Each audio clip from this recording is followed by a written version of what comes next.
Hi എല്ലാവർക്കും നമസ്കാരം. ഇന്നത്തെ റെസിപ്പി വെള്ളരിക്ക വെച്ചിട്ടുള്ള വളരെ ടേസ്റ്റി ആയിട്ടുള്ള ഒരു തോരനാണ്. വളരെ ഈസിയാണ് ഇത് തയ്യാറാക്കാൻ, അതുപോലെ വളരെ ടേസ്റ്റിയാണ്. എങ്ങനെയാണ് തയ്യാറാക്കുന്നത് നോക്കാം.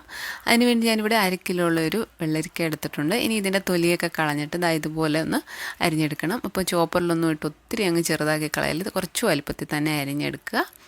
അതിനുശേഷം നമുക്ക് ഇതിനകത്തിലേക്ക് കുറച്ച് തേങ്ങ ഒന്ന് ചതച്ചെടുക്കാം. അതിനുവേണ്ടി ഒരു മിക്സിയുടെ ചെറിയ ജാറിലേക്ക് 1 കപ്പ് തേങ്ങ ഇട്ട് കൊടുക്കാം.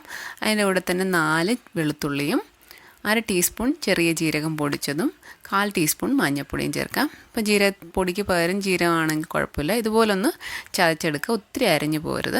ഇനി ഒരു പാൻ വെച്ച് ചൂടാക്കി അതിലേക്ക് കുറച്ച് വെളിച്ചെണ്ണ ഒഴിച്ച് 1/2 ടീസ്പൂൺ കടുകിട്ട് കൊടുക്കാം. കടുകിട്ട് നന്നായിട്ട് പൊട്ടി വരുമ്പോൾ കുറച്ച് കറിവേപ്പിലയും 2 വറ്റൽമുളക് മുറിച്ചതും കൂടെ ചേർത്ത് നന്നായിട്ടൊന്ന് ഇളക്കി ഒന്ന് വറുത്തെടുത്തതിന് ശേഷം നമ്മൾ അരിഞ്ഞു വെച്ചിരിക്കുന്ന വെള്ളരിക്കയും കൂടെ അതിൻ്റെ അകത്തിലോട്ട് ചേർത്ത് കൊടുക്കാം. അപ്പോൾ വെള്ളരിക്കയ്ക്കകത്ത് നല്ല ഈർപ്പമൊക്കെ ഉള്ളതുകൊണ്ട് തന്നെ ഒട്ടും വെള്ളം ചേർക്കേണ്ട. 1/2 ടീസ്പൂൺ ഉപ്പും കൂടെ ചേർത്തിട്ട് നന്നായിട്ട് മിക്സ് ചെയ്യുക. അപ്പോൾ ഒട്ടും വെള്ളം ചേർക്കേണ്ട. ലോ ഫ്ലെയിമിലിട്ടിട്ട് ഇതൊരു 4 മുതൽ 5 മിനിറ്റ് വരെ ഒന്ന് അടച്ച് വെച്ചിട്ട് കുക്ക് ചെയ്യാം. അപ്പോൾ ഇതിൻ്റെ ഇടയ്ക്ക് ഒന്ന് ഇളക്കി 2-3 പ്രാവശ്യം തുറന്നിട്ടൊന്ന് ഇളക്കി കൊടുക്കുക.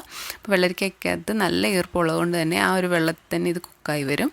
ഇനി ഇത് തുറന്നതിന് ശേഷം നമ്മൾ ചതച്ച് വെച്ചിരിക്കുന്ന തേങ്ങയും കൂടെ ഇതിൻ്റെ അകത്തിലിട്ട് ചേർത്ത് കൊടുക്കാം.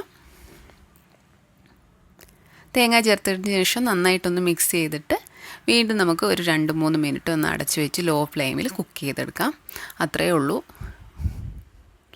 വളരെ ടേസ്റ്റിയാണ്. അപ്പോൾ വളരെ എളുപ്പത്തിലും തയ്യാറാക്കിയെടുക്കാം. നല്ല ടേസ്റ്റാണ് കേട്ടോ. ചോറിൻ്റെ കൂടെയൊക്കെ കഴിക്കാൻ പറ്റിയ നല്ല ടേസ്റ്റി ആയിട്ടുള്ളൊരു തോരനാണ്. അപ്പോൾ എല്ലാവരും ട്രൈ ചെയ്ത് നോക്കുക. വളരെ ഈസി ആയിട്ട് തയ്യാറാക്കിയെടുക്കാം. അപ്പോൾ പുതിയൊരു നല്ല റെസിപ്പി ആയിട്ട് കാണാം. Thank you.